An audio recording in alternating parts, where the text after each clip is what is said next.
Hola, bienvenidos a un nuevo programa de Conversiones. Hoy conoceremos la historia del ángel vallenato, una mujer que con su testimonio de vida nos enseña que a pesar de las adversidades se puede seguir caminando de la mano de Dios.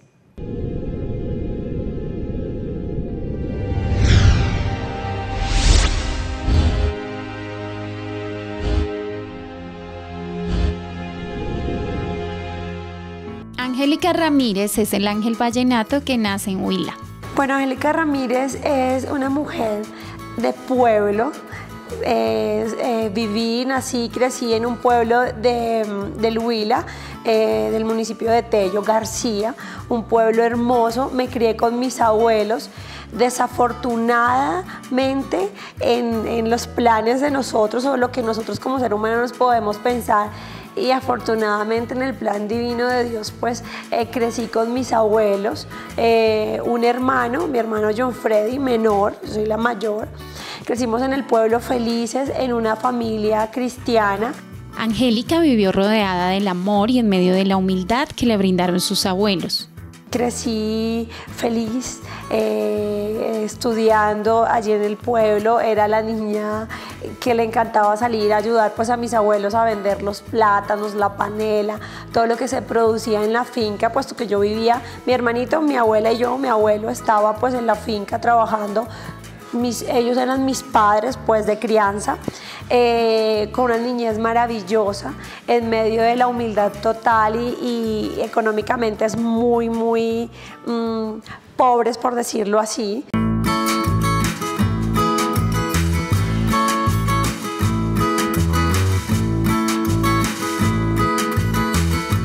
Yo siempre soñaba y quería ser reina, presentadora. Yo me veía en televisión, yo le decía a mi abuela, es que yo voy a ser grande, yo voy a estar en la televisión. Y ella me decía, ay, mijita, pero es que a duras penas tenemos para comer y usted, ¿cómo cree que va a estar en televisión? Estudié becada todo el tiempo porque éramos muy humildes.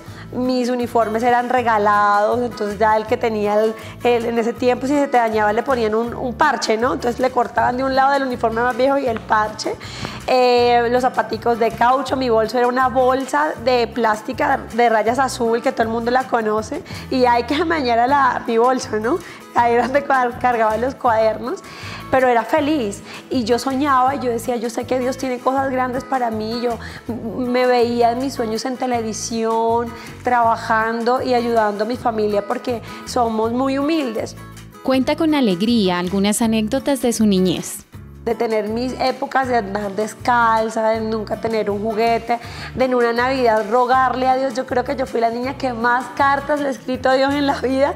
Esa ha sido yo le decía a mi amiguita del frente de la casa, porque en Navidad siempre le llegaban sus muñecas, sus vajillas, y mi amiga era peleona, no le hacía caso a la mamá. Y yo decía, pero Dios mío, yo voy a culto, me pongo mi vestido largo, no me corto el cabello, no me pinto las uñas, no soy grosera, trabajo, respeto a mis abuelos, porque tú no me traes a mí un regalo.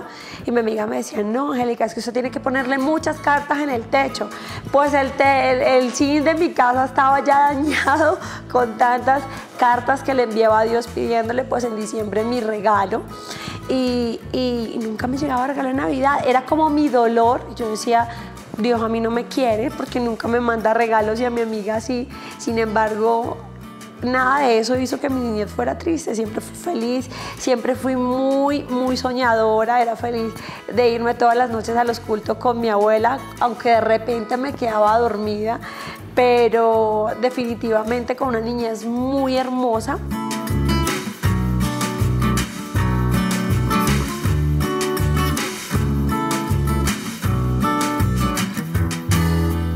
A los 13 años, por cosas de la vida y por el plan perfecto de Dios, decido irme a vivir a Neiva. Allí estaba la familia de mi papá biológico, que no los conocía, y mi abuela me decía, mijita, usted con 13 años, ¿cómo se va a ir sola a Neiva? Yo le decía, no, abuela, yo tengo que irme, tengo que trabajar, tengo que estudiar. Y efectivamente un día ella me ayuda, llegó a Neiva, localizó a mi familia y llego a vivir con la familia de mi papá. Empiezo a trabajar y a estudiar y se me va dando la oportunidad pues de trabajar y de seguir pagándome mis estudios sola en Neiva. Como a los 2 años me independizo, a los 15 años ya estaba viviendo sola, trabajando, ayudando a mi abuela, a mi hermano. Y arranca pues todo el sueño de querer ser grande, de seguir luchando. A los 16 años conozco al papá de mi hijo, quien se hizo pues mi novio, mi esposo. Con él me casé y tuve la bendición más grande que una mujer puede tener en la vida, y el milagro más grande, que es de ser madre a los 18 años de mi hijo Javier Felipe Cortés. Angélica tiene un hermoso hijo, quien la acompaña en sus experiencias de vida. Y ese vacío que siempre dejó la ausencia de mi mamá hizo que yo despertara un amor por los niños impresionantes, y yo soñaba y le pedía a Dios que me diera la oportunidad de ser madre joven. Yo quería entregarle todo ese amor que tenía guardado en mi corazón, que nunca le pude dar a mi mamá, dársela a mi hijo. Y yo le dije a Dios: el día que tú me permitas ser mamá, quiero ser la mejor madre del mundo, y quiero que me permitas estar al lado de mi hijo siempre y nunca separarme, para que mi hijo no vaya a sentir la ausencia que yo sentí por mi mamá. El tener a mi hijo pues obviamente me cambia un poquito los planes, entonces ya no pude ir a la universidad, sino que entré a un instituto a estudiar estética y cosmetología, pero soy tan apasionada por cada cosa que hago que trato de ponerle siempre pues todo el empeño y hacerlo mejor y ser la mejor, y decidí ser la mejor esteticista, y así lo hice. Empecé a trabajar en un centro de estética y con un cirujano plástico en la ciudad de Neiva, y trabajaba muy responsable con mi hijo y obviamente con mi hogar, porque ya era una mujer casada con hijo y pues trabajando y estudiando. Algunas diferencias con el papá de su hijo limitaron la posibilidad de mantener un hogar. Mi sueño siempre fue estar en televisión, y como un milagro de Dios nuevamente en mi vida, tuve inconvenientes con el papá de mi hijo y me separé a los 21 años. Mi hijo tenía más o menos 2 añitos. Conocí a otra persona con la que formalicé un hogar, una nueva relación. Prácticamente más o menos de 7 años. Mi hijo se crió, pasó su niñez completa con mi nueva pareja.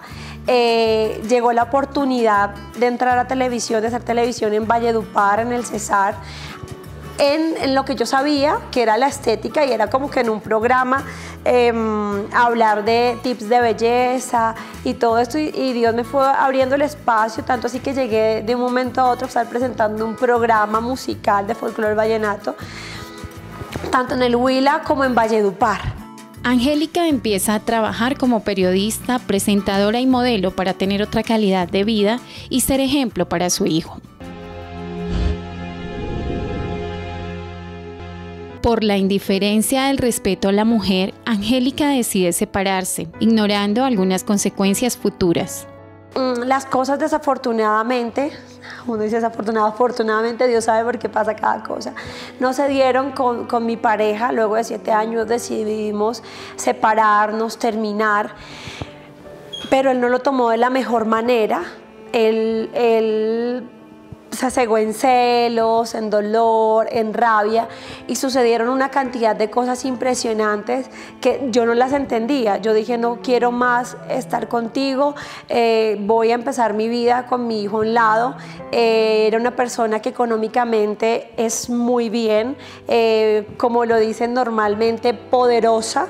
Y le tenía cierto miedo. Yo le tenía miedo porque habíamos pasado cosas muy difíciles, de maltrato psicológico. De repente él nunca me tocó un pelo, nunca me pegó, pero sus escoltas me pegaban, me agredían delante de mi hijo, en lugares públicos, y yo le tenía muchísimo miedo, y tal vez por eso no llegaba a tomar la decisión de separarme.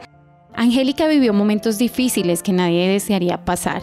Recuerdo tanto que fue como mi primer encuentro con Dios. Yo estaba desesperada, tan desesperada, porque pues él me seguía, se metía a mi casa. Yo me cambié de casa, cambié las guardas de mi carro, absolutamente todo, porque yo estaba dormida en mi casa y abría los ojos a la 1 de la mañana, y cuando lo veía parado al frente de mi cama, y me sentía que me estaba enloqueciendo, y llamé al papá de mi hijo y le dije: necesito que te hagas cargo del niño.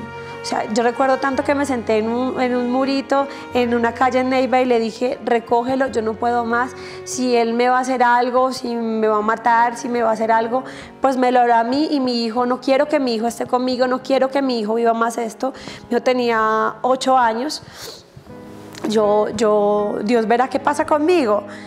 Recuerdo que fui y le dejé el niño y me senté en un internet a llorar y hablé con una amiga por Messenger. Mi amiga estaba en Miami y ella me dice: Angélica, Dios te está buscando, Dios te necesita. Trabajaba yo para la época en Telmex, en el Huila.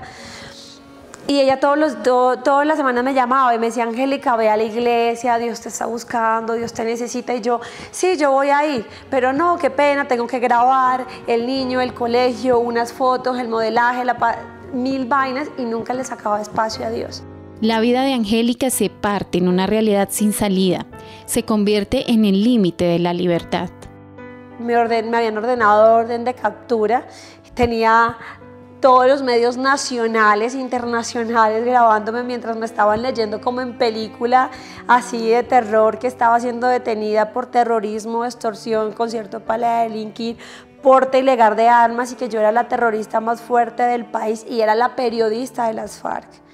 Y dentro de mí, pues en ese momento la cabeza me daba mil vueltas y yo no entendía qué estaba pasando.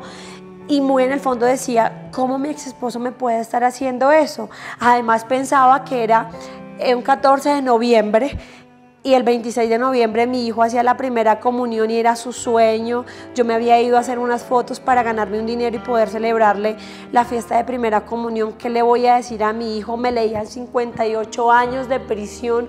Yo ahora, ¿qué le digo a mi hijo de 8 años que está en la casa esperando por mí? O sea, ¿qué voy a hacer? Sentí que a veces había abierto un hueco y que me estaban tirando y que todo el mundo me estaba cayendo encima. Angélica cuenta con gran tristeza la debilidad de encontrarse en medio de la soledad y la injusticia. Empieza la pesadilla más grande de mi vida. Puedo decirte que tengo muchas lagunas, que no recuerdo tantas cosas, solamente que la persona que me capturó, su cara me era muy familiar, lo había visto muchas veces en la oficina de mi ex esposo. Recuerdo que yo le dije que no me posara, que no había necesidad, que yo iba, y estaba segura que en media hora, en una hora iba a llegar a mi casa, mi hijo me estaba esperando. Me desmayé en el lugar donde me tenían, que no recuerdo dónde era. Cuando desperté, escuché a los policías diciendo: necesito las fotos y las armas. Y yo lo miro y yo: ¿cuáles armas? ¿Usted de qué me está hablando? Sí, usted es una guerrillera, usted es una no sé cuántas, y me empiezan a tratar mal. Y cuando yo veo que sacan una cantidad de armas o sea, yo tenía que agarrar las armas para tomarme una foto. Yo recuerdo que me coloqué las manos atrás y empecé a llorar y me volví a desmayar. Grité como nunca y pedía que llegara mi abogado. Ellos querían que yo me tomara unas fotografías con unas armas que no eran mías, con pruebas falsas y con el testimonio de un testigo falso de la fiscalía. Me enviaron a prisión, donde tenía que iniciar un juicio, y me leían 58, 60 años de prisión. Allí inicia como la etapa más dura de mi vida. Más dura de mi vida, porque no encontraba palabras para decirle a mi hijo que tenía que llegar a una cárcel a ver a su mamá, que no podía estar en su comunión, que no sabía cuándo iba a volver, que hoy tenía que separarse de su casa, de su mamá, y tenía que llegar a empezar una vida nueva a otro lugar, que si bien es cierto, su papá es el mejor hombre del mundo, él estaba acostumbrado a estar conmigo. No sabía cómo llamar a mi papá, que se estaba muriendo de un cáncer, a decirle que la única hija que tenía la posibilidad de llevarlo al médico, de comprarle sus cosas, de traerlo y llevarlo, no estaba. ¿Cómo le iba a decir a mi mamá que estaba en una cárcel? Estaban destruyendo mi vida porque no tenía ni siquiera ni un peso, no sabía de dónde iba a coger para contratar a un abogado, y se me vino todo el mundo encima, toda la prensa. En televisión, las revistas, todo el mundo titulaba que yo era lo peor del mundo. Y entré en una depresión muy grande. Llegué a pesar casi 48 kilos de una anorexia que me dio fuerte. Me volví fármaco dependiente casi un año. Mi familia iba a verme y yo estaba, por decirlo así, loca. Relata cada paso experimentando el perder la libertad y la posibilidad de compartir tiempo con su familia, con su hijo, a quien tanto ama. O sea, yo fui fuerte, esos 3 años yo luchaba con todo el dolor y yo le decía a él voy a esperar y que me falte todo menos tú, y en él esperaba y en él me fortalecía, pero 3 días antes de mi libertad, yo salí un lunes. Ese sábado mi hijo por primera vez después de 6 meses fue a verme a la cárcel de Jamundí, donde solamente lo podía ver en cartas que me mandaba cada mes y se dibujaba porque no me permitían tener sino una sola fotografía. Entonces él se pintaba jugando baloncesto y yo me podía morir con eso. Él llegó ese día y me dijo, no me aguanto más, ¿dónde está tu Dios? Ya no quiero orar más. ¿Por qué me pides que ores si él mira? Mi papá me dice que sales el otro mes y llevamos 4 años, ya no puedo más. Y ese día lloró como nunca. Yo me entré a la reclusión, a la celda, y ese día me rebelé. Ese día peleé con él. Le dije, usted verá qué hace conmigo, yo quiero cerrar mis ojos y no los quiero abrir más nunca en la vida. ¿Para qué vivo? Para ver sufrir lo que yo más amo. Yo quiero despertarme y ver a mi hijo a mi lado. Yo no sé qué es una sonrisa de mi hijo, yo no sé cómo huele, yo no sé cómo se ríe, yo no sé cómo es la cara de mi hijo de felicidad. Llevo 4 años viéndolo mal. Lloré todo el domingo y ese lunes me senté en las escaleras del pabellón y le dije a él, no más, me cansé, me mamé, quiero ver a mi hijo, quiero despertarme mañana y tenerlo a mi lado, ver su cara, ver cómo huele, verlo sonreír, no me aguanto más. Y peleé con él y a las 11 de ese día me dieron mi libertad. Salí, mi hijo llegó a las 5 de la mañana y a las 6 de la mañana yo estaba acostada con él dormido y lo estaba viendo ahí. Dios me había hecho el milagro más grande de mi vida.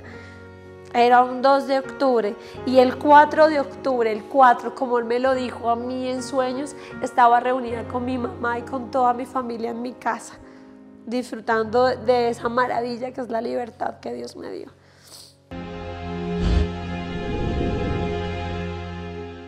Después de sufrir varios años en la cárcel, Angélica recupera la libertad y agradece esta difícil prueba a Dios por acercarla a la fe. Mi libertad fue el volver a nacer, fue la oportunidad que tanto le pedí durante todas esas noches en oración a Dios, el volver a reiniciar mi vida con mi familia, con mi hijo, una oportunidad hermosa porque salí con la claridad de lo que es realmente la vida, de tener una comunión con Dios muy bonita, de entender que Él tenía un propósito para mí, así como tiene un propósito para cada uno de sus hijos, que no venimos al mundo solamente a disfrutar de todas las maravillas que Él nos da, de toda su creación, de toda su misericordia y sus bendiciones, sino que venimos al mundo con una misión exacta y es servirle a Dios. Y entonces uno dice, pero ¿yo cómo le sirvo a Dios? Y si bien es cierto, Dios es tan poderoso que nos puede ayudar a todos en un solo momento y no necesita de nosotros, pues Él nos quiere hacer muy útiles y quiere que nosotros compartamos todo el amor que Él nos da ayudando a las demás personas. Y yo digo, a uno se le va la vida cuando ve al hermanito de la calle desabrigado, con hambre, a la anciana que no puede pasar la calle, a los enfermos, a los presos, a los niños huérfanos, y uno es como que, ay, pobrecito, y Dios, ¿por qué no lo ayuda? Y pobrecito, y Dios, ¿por qué no hace algo? Pero la pregunta es, ¿y por qué no ayudamos y por qué no servimos nosotros si nosotros tenemos nuestras manos, tenemos nuestro corazón, además tenemos todas las bendiciones que Él nos da? Angélica reconstruye su vida y emprende un camino para ayudar a los demás. Entonces decidí empezar una vida nueva en Dios, en Cristo Jesús, y así lo hice. Empezar a encaminarme en su vida, además que es una lucha diaria, debo decir que no es fácil, es todos los días en no caer en tentación, en querer servir, en ayudar, en que me fui para allí, levántame nuevamente y corra para el caminito que realmente es, y decidí dedicarle mi vida al servicio a Él, porque no me van a alcanzar los días de mi vida para pagarle a Dios todo lo que ha hecho por mí. Le pedí que me permitiera estar al lado del milagro más grande que Él me ha hecho y me ha dado, que es mi hijo, y me lo dio. Entonces quiero servirle a Dios hasta el último día de mi vida. Dispuse mi corazón y mis manos a su servicio. Ahora Angélica tiene una fundación y es ejemplo de vida en el que se transforma en sufrimiento por bondad y felicidad. De la mano de Dios iniciamos con este proyecto de nuestra fundación, Las Manos de un Ángel. No es por ni mi nombre Angélica ni por mi programa El Ángel Vallenato, sino como diosidencia, porque además de que no solamente existen los ángeles, el ángel Gabriel, el ángel Rafael, los San Miguel Arcángel, los ángeles que siempre nos están rodeando, sino que nosotros como hijos de Dios también somos ángeles. Entonces, el que quiere de nosotros, que nosotros dispongamos nuestro corazón y nuestras manos a su servicio, a ayudar, a amar, a compartir. Por eso las manos de un ángel, porque siempre he dicho que tus manos y mis manos son las manos de Dios y que tenemos que servir, tenemos que amar, que la ley de nuestra vida tiene que ser el servir, la ley de nuestra vida tiene que ser el amar. O sea, todo se resume en una palabra mágica, hermosa, que se llama amor. Si yo amo, no lastimo; si amo, no engaño; si amo, no hago daño. El amor es la cura de absolutamente todo y arrancamos un proyecto muy bonito.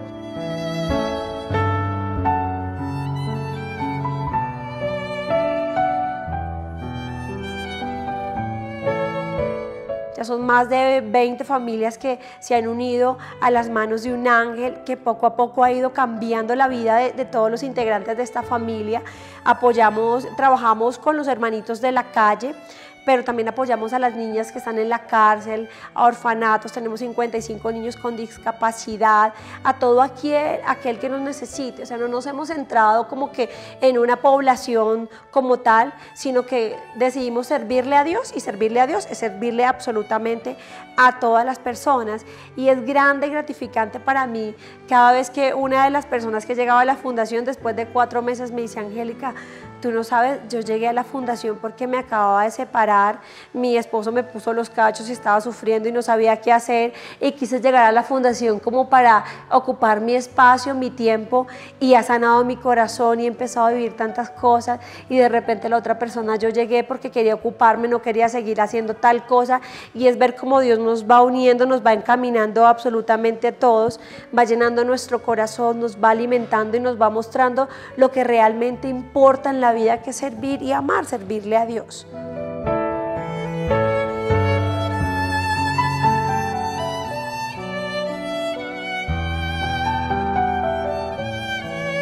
Jesús cumple todas sus promesas, una a una, absolutamente todas, en su tiempo, pero lo hace. Entonces hoy estoy recordando nuevamente el mapa de sueños en una Navidad aquella en la cárcel que hice así grandísimo y pegué en mi celda, y todas mis compañeras me decían que estaba loca, pero las que han recuperado la libertad y han ido viendo cada cosa que Dios me ha dado, cada promesa que me ha cumplido, me dicen: oye, Angélica, qué grandeza. Estar hoy aquí es algo que Dios me prometió a mí en ese lugar.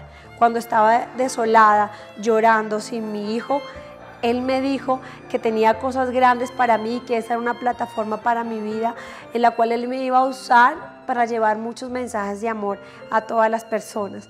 Hoy Dios cumple una promesa más, estando aquí en este lugar, llevándole un mensaje a todos ustedes allí en casita, y decirle a todos que Dios los ama, nos ama enormemente, que Él te necesita, que Él quiere que tú dispongas estas manitos y este corazón al servicio de Él.